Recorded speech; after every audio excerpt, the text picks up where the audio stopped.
Perkenalkan, nama saya Hisham dari PT Ikro Bekasi, Pak. Ikro Bekasi. Ya. Apa tujuannya ke sini? Ingin mewawancarai dan melihat Museum Multatuli. Oke, wawancaranya seputar Museum Multatuli berarti ya? Ya. Kalau boleh tahu nama Bapak siapa? Nama saya Ginandar. Ginandar. Ya. Pertanyaan pertama, Pak. Apa yang memotivasi pendiri Museum Multatuli di kota ini, Pak? Yang memotivasi yang mendirikan museum ini sebenarnya berangkat dari kisah sejarah tentunya kan. Kisah sejarah yang pernah terjadi di abad ke-19 ya di Rangkas Bitung, tepatnya di tahun 1856. Ada seorang Belanda, warga Belanda namanya Edward Douwes-Dekker. Dia bertugas sebagai asisten residen. Kalau asisten residen tuh kalau sekarang tuh sama kayak bupati, tapi bupatinya dari Belanda begitu. Nah, terus kemudian dia punya karya, dia nulis karyanya berupa buku, novel judulnya Max Havelaar. Nah, novel ini isinya tentang penindasan, kemudian kekacauan, kemudian pemerasan yang terjadi di Kabupaten Lebak, gitu kan. Nah, jadi itulah yang kemudian diangkat menjadi sebuah dasar untuk mendirikan museum ini. Karena peristiwa itu kan terkenal seluruh dunia, begitu loh. Terkenal, tokohnya siapa? Tokohnya itu Multatuli. Multatuli itu nama samaran, nama aslinya itu Edward Douwes-Dekker. Itu yang memotivasinya. Jadi memotivasinya adalah berdasarkan sejarah. Ya. Lanjut pertanyaan kedua ya, Pak. Ya. Apa saja koleksi utama yang ada di Museum Multatuli? Koleksi utamanya sih cuma dua ya. Yang pertama tuh novel Max Havelaar itu yang asli tuh. Asli terbitan pertama tapi bahasa Perancis. Sebenarnya kan kalau terbit pertama kan bahasanya Belanda. Cuman yang ada di sini terbitan pertama dalam bahasa Perancis, maksudnya begitu. Ini itu menjadi koleksi masterpiece kami nih Museum Multatuli karena statusnya original, asli, gitu kan. Kemudian juga koleksi yang lainnya, contoh misalkan coffee grinder, rempah-rempah, kemudian juga miniatur kapal. Itu kan koleksi-koleksi yang cukup penting untuk museum, yang berarti lah.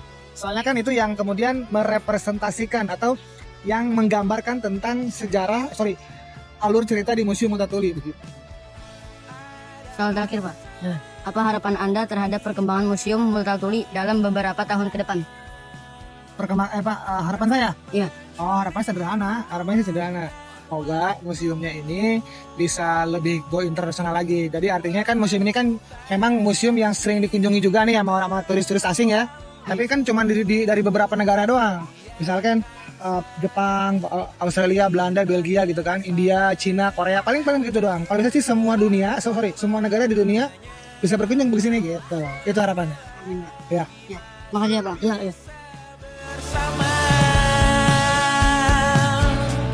bersama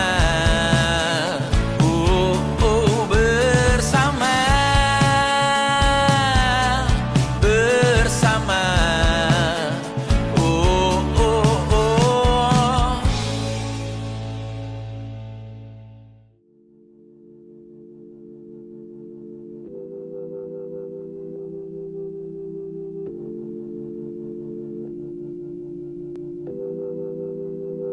I'm going back to 5:05. If it's a 7-hour flight or a 45-minute drive, in my imagination you waiting lying on your side. Berapa kali kakak berkunjung ke perpustakaan ini? Sering sih ke sini, tapi kalau untuk bacanya aku jarang, lebih sering baca di sini. Oh, berarti sering ke sini ya? Iya. Yang kedua, jenis buku atau bahan bacaan apa yang paling sering Anda cari di sini? Aku kalau di sini paling nyari itu novel. Novel tentang apa tuh, Kak? Kalau boleh tahu. Gantung ya, genrenya bisa romance, bisa kayak fantasi dan remaja. Apakah perpustakaan ini membantu Anda dalam belajar atau kerjaan? Jika iya, bagaimana? Iya, karena kan aku pernah kan belajar di sini, kayak buku-bukunya juga membantu, lumayan lengkap juga lah. Oke, Kak. Thank you, terima kasih ya. Thought that I should